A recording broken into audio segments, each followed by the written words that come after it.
black eye that Ryan Day's had all night was flawless, but really disagree with the approach of those final 3 offensive snaps. It all comes down to this. It all comes down to the grad student, Noah Brother, the kicker for Ohio State. Arnold snaps, gets an early kick with the hole, a 15-yarder to take the lead, 8 seconds left. Snap, hold, kick, ripping, and it is no good. It is no good.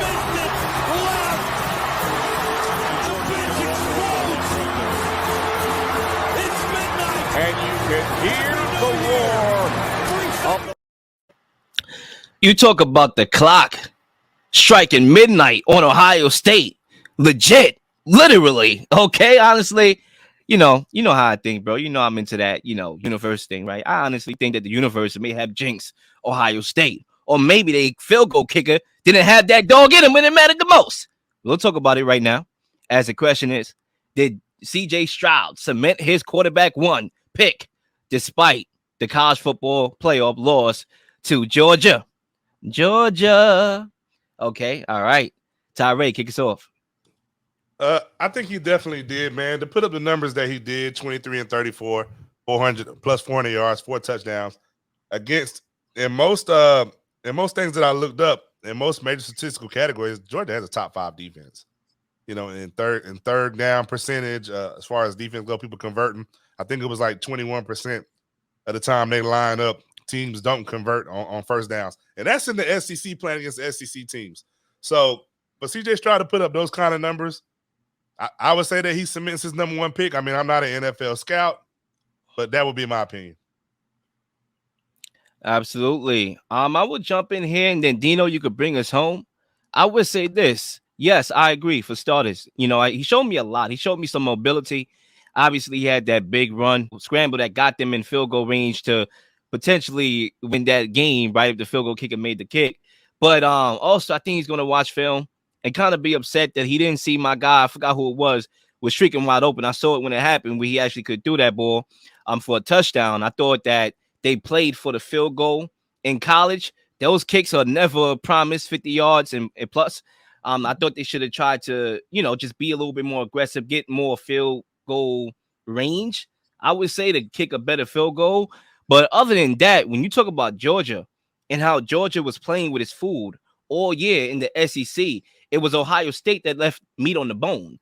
And that's what happened. They had the lead. They allowed them to stay in the game. They came back. Marvin Harrison got knocked out the game, sort of reminiscent of Jameson Williams with Alabama when he got knocked out the national championship game, and Georgia was able to capitalize off that. They went stagnant a little bit before they tried to march down the field for the game-winning kick. But I would say this. Despite all that, if you're the coach and you have a field goal kicker, a young teenager, in a moment like that, you kind of have to go and motivate him on the sideline. Like, point to him, this is why you're here. Because that guy, man, bro, he felt like the universe was on his shoulders there. Look at the kick. It wasn't even close, bro. That showed me that he was nervous. You kind of got to, get in his ear, try to give him a little pep talk, and allow him to go out there so he won't feel that he's alone. Because y'all could have won this game, and it's unfortunate that y'all didn't pull that off. But to answer the question one more time, I do think that he's the number 1 pick, man. The accuracy is there. The mobility, as we saw in this game, in particular, is there when it needs to be there. So, yeah, I agree 100%. Yeah, man, the Texans are going to get a good one here. Oh, man, C.J. Stroud, I mean, I'm not an Ohio State guy at all, but, C.J. Stroud, unbelievable year, Heisman Trophy. Playoff, he played great. He showed up when it mattered most. And yeah, just playing against Georgia, that's no easy task. Georgia was the favorites to repeat. I believe it wasn't them or Alabama. It was one of the two. Georgia, is top dog, no pun intended. And they're just favored to win. And then, C.J. Stroud comes in. I was looking at the game. I was like, oh my goodness. I was like, Ohio State's really going to knock off Georgia like this. I think they were up by 14 or 10 at one point. And C.J. Stroud, he was playing good, man. So, I mean, if the Bears get the number 1 pick, I don't know if they're going to take them, but if the Texans get their number 1 pick, I definitely think that they're going to get him. So Houston's going to get a good one. C.J. Stroud, man, he's a real player.